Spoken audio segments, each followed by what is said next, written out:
Bonjour à toutes et à tous, moi c'est Anne, je vous souhaite la bienvenue sur ma chaîne Les Délices d'Anne. Aujourd'hui, je partage avec vous une recette de verrine à base de ganache montée au chocolat blanc et au mascarpone et d'une compotée de framboises accompagnée de quelques framboises fraîches. C'est un dessert frais et gourmand, vraiment délicieux et très facile à réaliser. Voyons ensemble la première étape. Pour la réalisation de la ganache montée au chocolat blanc, vous allez avoir besoin de 160 g de chocolat blanc dessert, de 130 g de crème liquide à 30% de matière grasse chaude, de 280 g de crème liquide froide, de 250 g de mascarpone et d'un sachet de sucre vanillé. Pour commencer, faites fondre le chocolat blanc au bain-marie ou au micro-ondes en mélangeant entre chaque intervalle de 30 secondes. Portez à ébullition les 130 g de crème liquide. Ajoutez ensuite la crème liquide chaude en 3 fois sur le chocolat blanc fondu en mélangeant bien avec une spatule entre chaque ajout.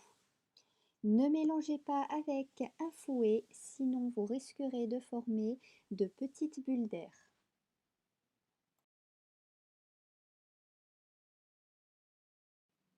Versez ensuite la crème liquide froide en 3 fois, en mélangeant bien à l'aide d'une spatule entre chaque ajout.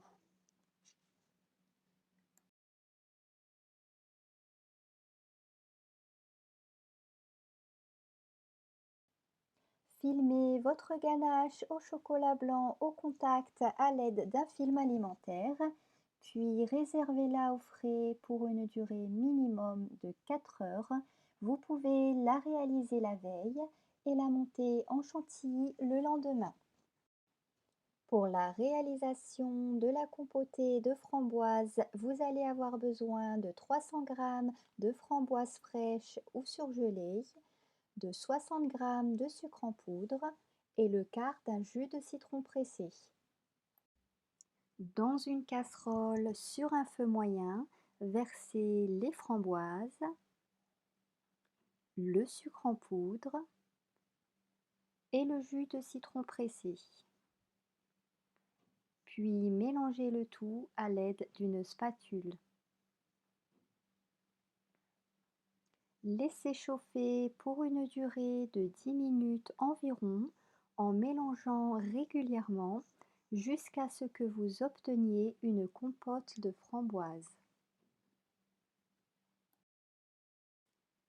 Mixez la compotée de framboises hors du feu jusqu'à ce que vous n'obteniez plus de morceaux de framboise.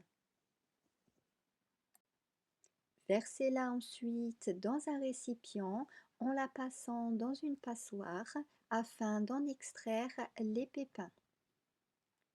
Cette opération peut durer quelques minutes. Puis réservez-la au frais. Celle-ci doit être froide pour le montage. Vous pouvez comme moi la réaliser la veille. Juste avant de monter la ganache au chocolat blanc en chantilly, après qu'elle ait reposé au frais plusieurs heures, fouettez le mascarpone afin de le détendre. Voici la ganache au chocolat blanc après qu'elle ait reposé au réfrigérateur plusieurs heures. Celle-ci doit être lisse. Versez la ganache au chocolat blanc dans le bol de votre robot que vous allez mettre au congélateur 10 minutes avant la préparation avec la tête du fouet pour une bonne prise au froid. Ajoutez ensuite le mascarpone et le sucre vanillé. Puis commencez à fouetter à vitesse lente en augmentant progressivement celle-ci jusqu'au maximum pour une durée d'environ 5 minutes, jusqu'à ce que vous obteniez une texture bien crémeuse et onctueuse. Ne fouettez pas au-delà de 5 minutes, sinon la crème risquerait de retomber. Vous pouvez également réaliser la recette avec un batteur électrique. Si la crème reste prisonnière à l'intérieur du fouet sans retomber, c'est que votre ganache montée a la texture souhaitée.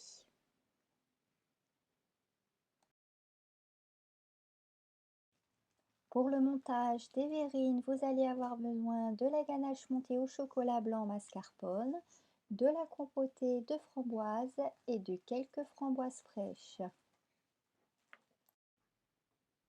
Remplissez une poche à douille munie d'une douille cannelée avec la ganache montée au chocolat blanc et mascarpone.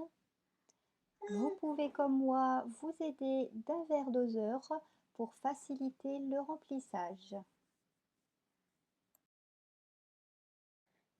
Dans un verre large, appliquez successivement une fine couche de compotée de framboise à l'aide d'une cuillère, puis d'une couche épaisse de ganache montée au chocolat blanc et mascarpone à l'aide de la poche à douille, de façon à obtenir 3 fines couches de compotée de framboise et 3 couches épaisses de ganache montée. Puis renouvelez l'opération jusqu'à épuisement de la compotée de framboise et de la ganache montée au chocolat blanc et mascarpone. J'ai pu réaliser pour ma part 6 verrines de 20 centilitres environ. Vous pouvez également réaliser des verrines de plus petite taille afin d'en obtenir une plus grande quantité. Disposez enfin des framboises fraîches sur la surface des verrines pour plus de gourmandise et une jolie finition. Et voilà, la recette est terminée. Il ne me reste plus qu'à vous dire à vos fourneaux en vous souhaitant la réussite pour la réalisation de cette recette. N'hésitez pas à cliquer sur le petit pouce en l'air si vous avez apprécié la vidéo ou de vous abonner en activant la petite cloche pour recevoir les notifications vous permettant de recevoir les nouveautés. Je vous dis à très bientôt dans l'une de mes vidéos. Ciao ciao!